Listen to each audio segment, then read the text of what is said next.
ನಮ್ಮ ಕನ್ನಡ ಕಲರವ YouTube channel ಅನ್ನು ಸಬ್ಸ್ಕ್ರೈಬ್ ಮಾಡಿ ಹಾಗೂ ನೋಟಿಫಿಕೇಶನ್ ಬೆಲ್ ಮೇಲೆ ಕ್ಲಿಕ್ ಮಾಡಿ. ನಾವು ಮುಂದೆ ಅಪ್ಲೋಡ್ ಮಾಡುವ ಎಲ್ಲ ವಿಡಿಯೋಗಳನ್ನು ನೋಟಿಫಿಕೇಶನ್ ಮುಖಾಂತರ ಪಡೆಯಿರಿ.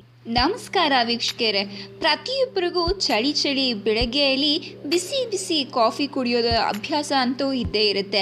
ಅದರಲ್ಲೂ 90s ಕಿಡ್ಸ್ಗಳಂತ ಇದ್ದಾರಲ್ಲ, ಅವರಿಗೆ ಈ ಬಿಸಿ ಬಿಸಿ ಕಾಫಿ ಜೊತೆ ಪಾರ್ಲೆಜಿ ಬಿಸ್ಕೆಟ್ ಅಂತೂ ಬೇಕೇ ಬೇಕು. ಏನು ಪಾರ್ಲೆಜಿ ಬಿಸ್ಕೆಟ್ ಬಗ್ಗೆ ಹೇಳ್ತಾ ಇದ್ದೀನಿ ಅಂತ ಅಂದ್ಕೊಂಡ್ರಾ? ಹೌದು, ಈ ವಿಡಿಯೋದಲ್ಲಿ ನಾನು ಹೇಳಿಕೊಟ್ಟಿರೋದು ಪಾರ್ಲೆಜಿ ಬಿಸ್ಕೆಟ್ ಬಗ್ಗೆ. ಪಾರ್ಲೆಜಿ ಬಿಸ್ಕೆಟ್ ಮೇಲಿರೋ ಆ ಚಿಕ್ಕ ಹುಡುಗಿ ಯಾರು, ಅವರೀಗ ನೋಡೋದಕ್ಕೆ ಹೇಗಿದ್ದಾರೆ, ಅವರ ಹೆಸರೇನು ಅಂತ ನಾವು ಈ ವಿಡಿಯೋದಲ್ಲಿ ತಿಳಿಸ್ತಾ ಇದ್ದೀವಿ. ಅದಕ್ಕೂ ಮುನ್ನ ನೀವು ನಮ್ಮ ಚಾನಲನ್ನು ಸಬ್ಸ್ಕ್ರೈಬ್ ಮಾಡಿಲ್ಲ ಅಂತ ಅಂದರೆ ಮೊದಲು ನಮ್ಮ ಚಾನಲನ್ನು ಸಬ್ಸ್ಕ್ರೈಬ್ ಮಾಡಿ. ಪಾರ್ಲೆಜಿಯಲ್ಲಿ ಮುದ್ದಾಗಿ ಕಾಣೋ ಆ ಚಿಕ್ಕ ಹುಡುಗಿ ಫೋಟೋ ಎಷ್ಟು ಕ್ಯೂಟ್ ಆಗಿದೆ. ಅದನ್ನು ಯಾವಾಗ ತೆಗೆದಿದ್ರು, ಯಾಕೋಸ್ಕರ ತೆಗೆದಿದ್ರು, ಮತ್ತು ಅವ್ರು ಈಗ ನೋಡೋದಕ್ಕೆ ಹೇಗಿದ್ದಾರೆ ಅಂತ ತಿಳ್ಕೊಳ್ಳೋಣ. ಪಾರ್ಲೆಜಿ ಬಹಳ ಪ್ರಸಿದ್ಧಿ ಪಡೆದ ಭಾರತದ ಬಿಸ್ಕೆಟ್ ಕಂಪನಿಗಳಲ್ಲಿ ಒಂದು. ಈಗಲೂ ಸಹ ಹಲವಾರು ವೆರೈಟಿಯಾದ ಪಾರ್ಲೆಜಿ ಬಿಸ್ಕೆಟ್ಗಳು ಬರ್ತಾ ಇದ್ದಾವೆ. ಯಾವುದೇ ಬಂದರೂ ಯಾವುದೇ ಹೋದರೂ ಪಾರ್ಲೆಜಿ ಬಿಸ್ಕೆಟ್ ಅಂತೂ ಸಿಕ್ಕಾಪಟ್ಟೆ ಫೇಮಸ್ ಆಗಿಬಿಟ್ಟಿದೆ. ಪ್ರತಿಯೊಬ್ಬರು ಸಹ ಪಾರ್ಲೆಜಿ ಬಿಸ್ಕೆಟ್ ತಿಂದಿದ್ದೀರಾ ಅಲ್ವಾ? ಯಾರಾದರೂ ತಿಂದಿಲ್ಲ ಅಂತಂದರೆ ಕಮೆಂಟ್ ಬಾಕ್ಸಲ್ಲಿ ನನಗೆ ಹೇಳಿಬಿಡಿ, ಬೇಕಿದ್ರೆ ನೋಡೋಣ ಅದು ಎಲ್ಲಿ ಸಿಗುತ್ತೆ, ಹೇಗೆ ಸಿಗುತ್ತೆ ಅಂತ ನಾನು ನಿಮಗೆ ಡಿಸ್ಕ್ರಿಪ್ಷನಲ್ಲಿ ಕೊಡ್ತೀನಿ.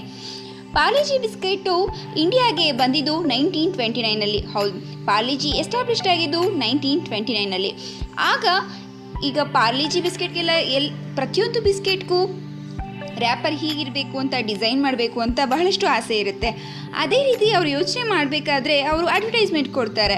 ಆ ಅಡ್ವರ್ಟೈಸ್ಮೆಂಟ್ ಕೊಟ್ಟಾಗ ಈ ಚಿಕ್ಕ ಹುಡುಗಿಯವರ ತಂದೆ ಆ ಹುಡುಗಿಯ ಫೋಟೋವನ್ನು ಇಂಟರ್ನೆಟ್ಟಲ್ಲಿ ಹಾಕ್ತಾರೆ, ಅಂತಂದರೆ ಅಡ್ವರ್ಟೈಸ್ಮೆಂಟ್ಗೆ ಕಳಿಸ್ತಾರೆ.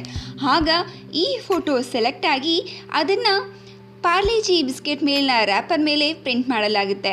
ಅಂದಹಾಗೆ ಈ ಹುಡುಗಿಯ ಹೆಸರು ನೀರು ದೇಶಪಾಂಡೆ ಅಂತ. ಇವರು ಮೂಲತಃ ನಾಗ್ಪುರವರು. ಈ ಫೋಟೋ ತೆಗೆದಾಗ ಮೇ ಬಿ ಅವರಿಗೆ ಒಂದು 4 to 6 months ಆ ಲೆವೆಲಲ್ಲಿ ಇರುತ್ತೆ. ಆ ಹುಡುಗಿ ಈಗ ಎಷ್ಟು ಏಜ್ ಇರ್ಬೋದು ಅಂತ ಲೆಕ್ಕ ಹಾಕಿ. ಇದು ಎಸ್ಟಾಬ್ಲಿಷ್ ಆಗಿದ್ದು 1929 ಅಂದರೆ ಇಷ್ಟೊತ್ತಿಗಾಗಲೇ ಅವ್ರಿಗೆ 70 years ಆಗಿರುತ್ತೆ. ಅವ್ರ ಚಿತ್ರಗಳನ್ನ ನಾನು ಹಾಕಿದ್ದೀನಿ, ನೀವು ನೋಡ್ಬೋದು ಅವ್ರು ಹೇಗಿದ್ದಾರೆ, ಹೇಗೆ ಕಾಣಿಸ್ತಾರೆ ಅಟ್ ಪ್ರೆಸೆಂಟ್ ಅಂತ. ಇದಿಷ್ಟು ಅವರ ಬಗ್ಗೆ ಮಾಹಿತಿ. ಅವರು ಹುಟ್ಟಿದಾಗ ಎಷ್ಟು ಕ್ಯೂಟ್ ಆಗಿದ್ದಾರೋ ಇವಾಗೂ ಸಹ ಅಷ್ಟೇ ಚೆನ್ನಾಗಿದ್ದಾರೆ. ಅವರ ಪ್ರಸ್ತುತ ಚಿತ್ರಗಳನ್ನು ನೀವು ವಿಡಿಯೋದಲ್ಲಿ ಕಾಣಬಹುದು. ಈ ಮಾಹಿತಿ ನಿಮಗೆ ಇಷ್ಟ ಆಗಿದ್ದರೆ ಮರೆಯದೆ ನಿಮ್ಮ ಅನಿಸಿಕೆಗಳನ್ನ ಕಮೆಂಟ್ ಮೂಲಕ ನಮಗೆ ತಿಳಿಸಿ. ಹಾಗೆ ಇದೇ ರೀತಿಯ ಹೆಚ್ಚು ಇಂಟ್ರೆಸ್ಟಿಂಗ್ ಫ್ಯಾಕ್ಟ್ಸ್ಗಳಿಗಾಗಿ ನಮ್ಮ ಚಾನಲನ್ನು ಮರೆಯದೆ ಸಬ್ಸ್ಕ್ರೈಬ್ ಮಾಡಿ. ಧನ್ಯವಾದಗಳು ವೀಕ್ಷಕರೇ. ನಮ್ಮ ಕನ್ನಡ ಕಲರವ ಯೂಟ್ಯೂಬ್ ಚಾನಲ್ ಅನ್ನು ಸಬ್ಸ್ಕ್ರೈಬ್ ಮಾಡಿ ಹಾಗೂ ನೋಟಿಫಿಕೇಶನ್ ಬೆಲ್ ಮೇಲೆ ಕ್ಲಿಕ್ ಮಾಡಿ. ನಾವು ಮುಂದೆ ಅಪ್ಲೋಡ್ ಮಾಡುವ ಎಲ್ಲ ವಿಡಿಯೋಗಳನ್ನು ನೋಟಿಫಿಕೇಶನ್ ಮುಖಾಂತರ ಪಡೆಯಿರಿ.